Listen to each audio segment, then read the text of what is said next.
I welcome nuestros amigos de Naleo aquí a Orlando. Espero que no están adentro en este hotel solamente. Espero que van afuera para comprar cosas. Es un lugar perfecto para regalos de Navidad. I've come here to talk about something that most of the time is not a partisan issue. It should never be a partisan issue, which is how do we equip the next generation of Americans, this diverse, incredibly wonderful group of young people, with the power of knowledge. We share common ground, and I don't know about you, but when we find common ground, we shouldn't fight anymore. We should move on and build on that success. Apparently one can get in trouble when they say these kinds of things, but I happen to believe it's the American way. There's enough to fight about. To me, it was important that we begin to focus on how do we build capacity for the next generation to maintain the greatness of our country. We've seen the statistics. The United States, on these international studies, ranked 21st in science, 24th in math, 15th in reading out of the 32 industrialized countries that are tested. We've seen the results, national tests, that show that our country's education outcomes have not met this great challenge, and we need to do something about it. 90% of people on welfare and 75% of people on food stamps are high school dropouts. 85% of kids that enter the juvenile justice system are functionally illiterate. And 70% of the inmates in our overcrowded prisons can't read above a fourth grade level.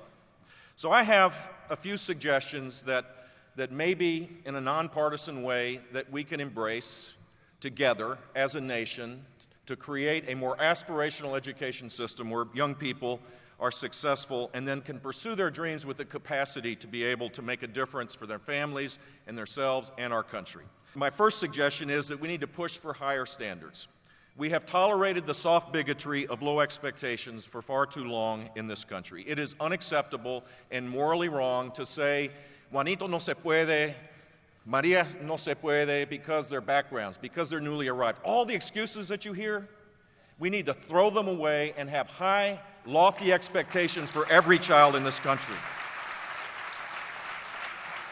The second suggestion I have is that as a nation, we need to create a culture of literacy. It is the foundation of learning. We must equip more parents to learn and read with their children. Now, I got this from La Jefa de la Familia Bush, my mom. Here's what my mother said, who is a passionate advocate for family literacy. The home is the child's first school. The parent is the child's first teacher. And reading is the child's first subject. This should be something cultural, not political or not related to policy. This should be something embedded in all of us to assure that the next generation gains this power. The third suggestion I have is that there needs to be accountability. This is kind of like what my dad would say, you know, that it's kind of like eating broccoli. In our Bush family, we don't like broccoli, but we know it's good for us. And having high, lofty expectations is one thing, but having a consequence, a system of rewards for improvement and excellence, and a different consequence for failure is a key element in pushing the system towards improving the chance of children learning. Every school should be held accountable for the results, the student learning that exists. There should be no excuses. The fourth suggestion I have, and this one's maybe the most politically incorrect, but so I apologize if anybody's offended here, is that we need to empower parents to be able to make choices for themselves. School choice is a catalytic converter for rising student achievement. In Florida, we started on this path before anybody else. You would have thought the world was coming to an end.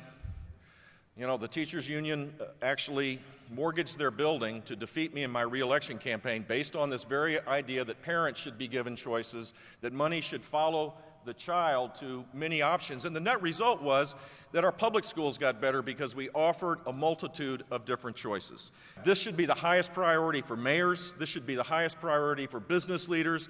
This should be what America defines itself going forward. And if we get this right, our diversity becomes a strength, our country will prosper, our country will continue to be the greatest country on the face of the earth. And God bless you all. I hope that you get engaged. Thank you very much. Bienvenidos a Florida.